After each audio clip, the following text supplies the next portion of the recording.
Welcome to the podcast, Let the Prophet Speak. Today we continue our study of the first book of Chronicles, that is Divrei Hayomim Aleph. We are about to study chapter 14, that is Perek Yud Daled. In the last chapter, we read of the tragic conclusion of David Hamelach, King David's first attempt at appropriately honoring the Aron Kodesh, the Holy Ark, and his attempt to bring it back to the city of David. As we noted last time, there were two obvious mistakes. Well, it wasn't obvious in the beginning, but two mistakes that were made that led to the unfortunate tragedy of the death of Uzzah, who, despite meaning well, ended up losing his life because he had to touch the Aron Kodesh, the Holy Ark, which is inappropriate. And mistake number one was that David did not follow the instructions of that the Torah gives, that the ark is carried by people, specifically by members of the tribe of Levi, carried by people, not by putting it on a carriage, even if it's a nice, beautiful new carriage built special for the occasion. That's not enough. And number two, his intent was to bring it to his house. This is not the appropriate place for the Aron Kodesh, and it ended in the tragedy of the loss of life. So David then had it placed in the house of Oved Edom, a Levite, waiting for the proper time to bring it into the capital city. Now we turn our attention to some other events early in David's reign that bring our attention to David HaMelech starting to focus more on building the kingdom and setting it on the proper path. So Vayishlach Chiram Melech Tzor Malachim El David. Chiram, who is the king of Tzor, the city of Tyre. Tyre was a wealthy city, a center of trade. At the time, it was an island just off the coast of what's now Lebanon, and it was a center of trade, a wealthy and powerful nation state of the time. And the king of Hiram sent messengers to David, and along with these messengers, he sent va'atzei arozim, cedar wood, v'chorshe kir, and those who were master stonemasons, v'chorshe eitzim, and carpenters, livnos lo bayis, to help build for him a house. This was a house for David himself. So here we have, for the first time, a foreign nation helping to build and establish the Davidic monarchy and the kingdom and his kingdom over Israel, and helping the people of Israel build what will eventually become a great, powerful empire. So we see David's relationship changes. Until this point in Tanakh, we have never had a positive relationship with other nations. The Jewish people, the people of Israel, as they conquered the land, only came across enemies. No one helped. Now, a neighbor who could potentially have taken the path of being afraid of Israel being an enemy and joining with the other enemy forces against it, decided to work with it. This was taken by King David as a great sign, a sign that the people were well established, his kingdom is well established, and more importantly, a sign that the ultimate purpose of the establishment of the state of Israel, the establishment of a people and a kingdom in Israel, which was supposed to be influential and a beacon to the rest of the world, was finally on the right track. So Vayeda David, and David therefore knew, because he now finally sees this working, right? In the days of Saul, who was the king, there was just enemies. But when he sees that people around are starting to recognize that what he has is special and something worth helping, right? David now knew ki hechino Adonai lemelech al Yisrael, that God had set him up as the king over Israel. Ki niseis lemalo malchuso, because his kingdom has been uplifted to higher heights, ba'avor amo Yisrael, in order for and because of his nation Israel. So now we see the beginnings of a completely new era. So David went ahead and obviously took these gifts. We see the story also being told in the book of Shmuel, in the book of Samuel, and began to establish his kingdom. We'll have a few verses of the expansion of David's family. Vayikach David od nashim b'Yerushalayim. David took several other wives in Jerusalem. Vayoled David od banim uvanos, and he had more sons and daughters. Ve'ele shmos hayiludim asher hayilo b'Yerushalayim, and these are the names of those children who were born in Jerusalem. Shamua v'Shovav Nasan uShlomo. It mentions Shlomo without any mention of the story of Shlomo's mother, Bathsheba, a story that was extensively dealt with in Shmuel, but not here. V'yivchor ve'elishua ve'elpolet v'noga v'nefeg v'yafia ve'elishama u've'elyada ve'elifolet, all children of David. So now we are about to read verse Ches, right, which is pasuk Ches, which is verse 8. Sorry. So at this point, David has some allies. He's building, he's growing, the family is growing, becoming more established. However, it's not all rainbows and butterflies, so to speak. The enemies are still there. The primary chief enemy, the Philistines, were not yet exactly enamored with David's monarchy and with the powerful establishment of the nation of Israel. The underlying I guess, theme here is that the Philistines could have taken the path. They are set up here as a contrast to Hiram, the king of Tsur. They could have sent a messenger congratulating David and thus achieved peace. But no, that's not the path that they chose. Vayishma'u Filishtim ki nimshach David lemelech al kol Yisrael. The Philistines heard that David was anointed king over the entire Israel. In other words, as long as David was fighting with the followers of Saul and there was civil war, the Philistines were perfectly happy allowing their enemies to kill each other, right? But once they saw that David had now united the entire Israel under one government, so this concerned them. Vayalu chol Pilishtim, and all of the Philistines went livakesh, to literally means to search out as David, but this does not mean that they came to find him and talk to him. This means they came to subdue him and crush him militarily.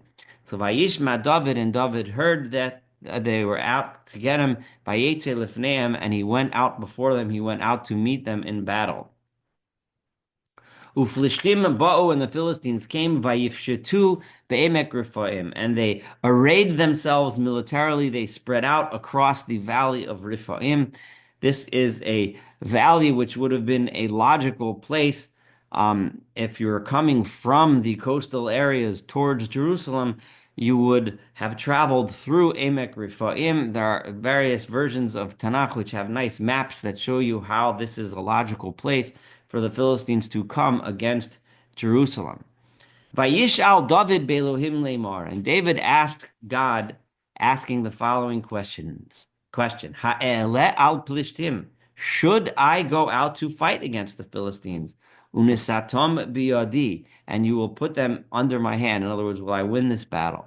Vayomer lo Adonai ale, and God answered him, go up, unisatim biyadecha, and I will put them under your hand. In other words, you will conquer them and beat them in battle. So here we have David. The question is, David was not sure. What should I do? What is the will of God in this situation? Maybe I can sue for peace. Maybe I can make them a deal. And that God said no.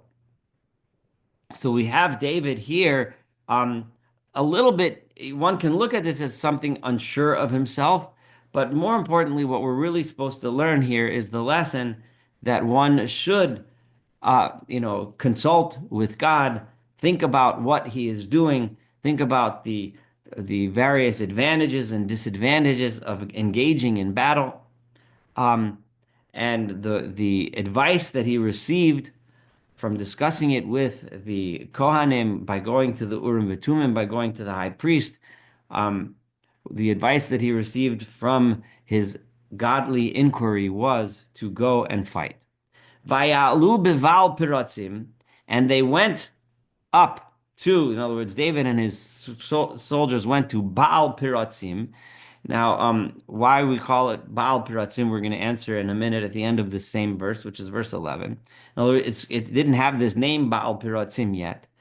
But remember, the word Peretz came up several times in the previous chapter, and it's not for no reason that the same term is being chosen now. We said Peretz means, right, something breaks forth from the norm, right? And we'll see in a minute, Peretz also is like if you have a dam that holds everything in place, Peretz is a break in the dam from which the water pours forth. It's a change, a dramatic break in the status quo that changes something. The Peretz Bu'uza was the status quo. Everyone was happy and singing and dancing, and God broke forth and killed Uzzah and put a damper on everything.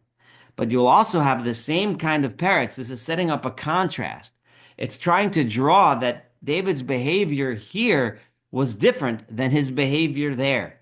David's behavior there, David consulted the people, which was presented as a good thing, but he did not consult God, which is why he made a mistake. He still had a little bit of arrogance in himself when he decided on his own to bring the Aron to his own home and to bring it in the wrong manner. Had he consulted God, maybe he would have been instructed in the proper way. In other words, he would have read the Torah, he would have read the rules the way it's supposed to be done, and he would have done it much more properly in a much more humble way by making a house for God as opposed to bringing the Aron in an improper way to his own house.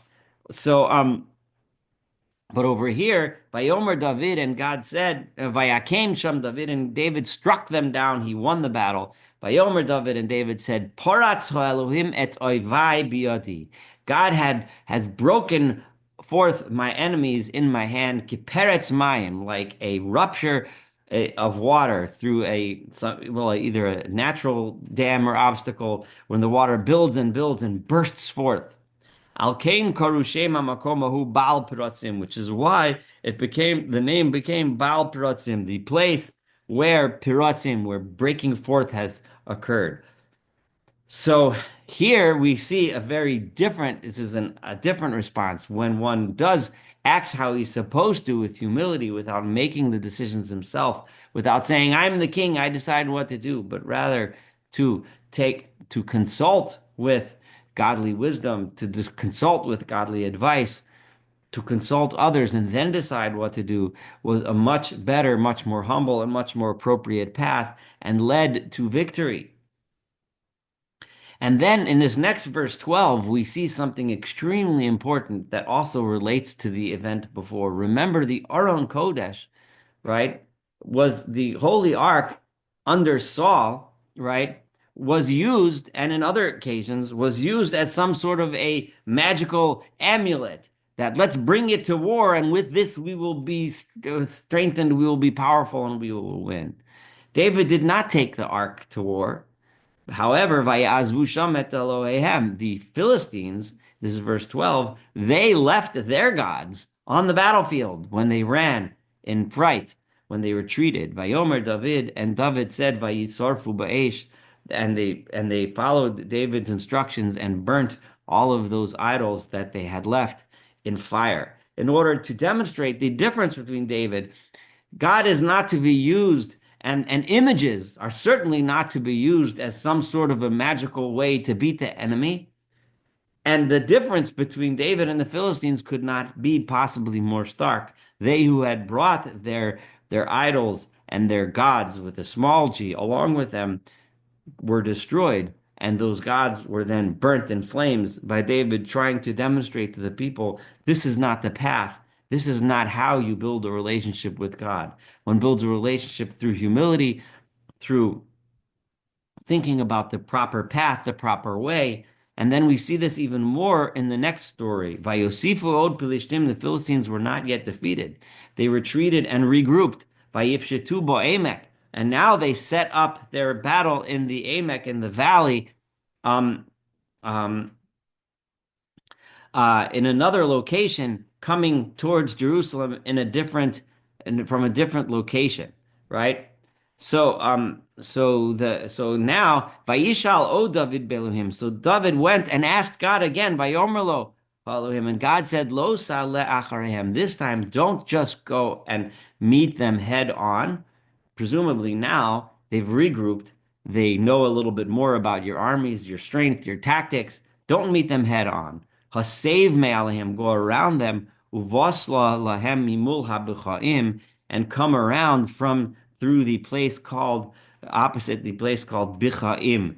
Now, so now in other words, David seemed to have some kind of a plan, a strategy that he came with on his own. And then God said, no, no, no, no, no, don't use that strategy. In other words, by discussing it with the proper authorities, with others, they came up with a better strategy, not doing what you think of on your own right away, but trying to come at the problem with wisdom, with thought process, with humility. One can then learn from God that there's another path, another way by which you'll likely be much more successful. Again, instructing David to be humble. David had to go to the Kohanim, to the priests, who were the those who dispensed, so to speak, the wisdom of God, rather than take the Aron Kodesh and put it in your own house, and you as the king becoming both the religious and the military leader, now you become the military leader, the king. That's his primary purpose, is to lead the people against their enemies, right? And you consult with God, right? God becomes someone from whom you seek wisdom, meaning you have to think about what you're doing. You have to be humble. You are not in full control yourself. This is the opposite of the lesson. This is the opposite of what David had done before with the Aron Kodesh by making brash decisions on his own. And this is still God's advice. When you hear the sound of tzada, meaning the sound of the steps, of the enemies marching along, on the heights of the Bichaim, that's the place. Oz tetzei v'milchama, that's when you should go out at war, because you're going to be coming at them from an unexpected location. Ki yatzoho Elohim lefanecha, because God has went out before you, lahakot et machne plishtim, to strike down the camp of the Philistines. So vayas David kasher tzivo Elohim, and David did exactly as God had told him. Vayaku et machne plishtim migivon v'ad gozra, and he struck down the camps of the Philistines from Givon all the way to the place of Gezer. So now David was victorious, and this is pretty much the end of the Philistine threat. The Philistines withdrew to their locations, and no longer were they a threat to the people of Israel. No longer were they a significant military issue. David's name and reputation then went out among all the lands, again showing how now the other nations started to learn the greatness of David. So now the fear of David spread across all the nations of the world. And he made for him houses in the city of David. And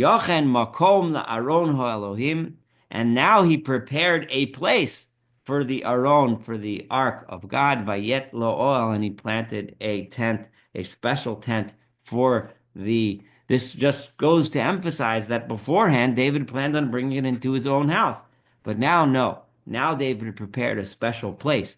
The Yaslo Batim, he had houses for himself, but he prepared a special tent, a special place, which was going to be the location of the Aron when he finally is able to bring it into its proper place. Oz Amar David, and then David said, Lo laseses Aron Elohim, Kim Halavim. No one should carry the ark of God except for the Levites themselves, separating himself between himself and the Levites, a separation of powers. They are the ones that carry the Aron Kodesh, and they are going to bring it to the tent, which he built special for it. Kivom bochar Adonai, because God has chosen them. God said that they are the ones that should carry it, not whoever I decide, but the one that God decides to carry it. L'seisa saron Adonai u'lisharso, and to serve him, to carry God's ark and to serve God ad olam forever. This is supposed to be what's supposed to happen. I know I read a little bit of of chapter 15, even though this was those are the first two verses of chapter 15, but in the way the parshiot um, are divided in the Jewish tradition, in the Masoretic text. The division line here is here ad olam. So these first two verses are really the end of the previous chapter. It's in the numbering system that was developed by Christians many centuries later, where chapter 15 started. We've discussed this on several other occasions during this podcast, but here I felt like it simply made sense to follow the Masoretic tradition and end here rather than at of what's labeled chapter 14. Thank you so much for studying chapter 14 and a little bit of 15 together with me today. Looking forward to studying the rest of chapter 15 and, of course, the rest of this incredibly beautiful book of the book of Chronicles. Have a wonderful day.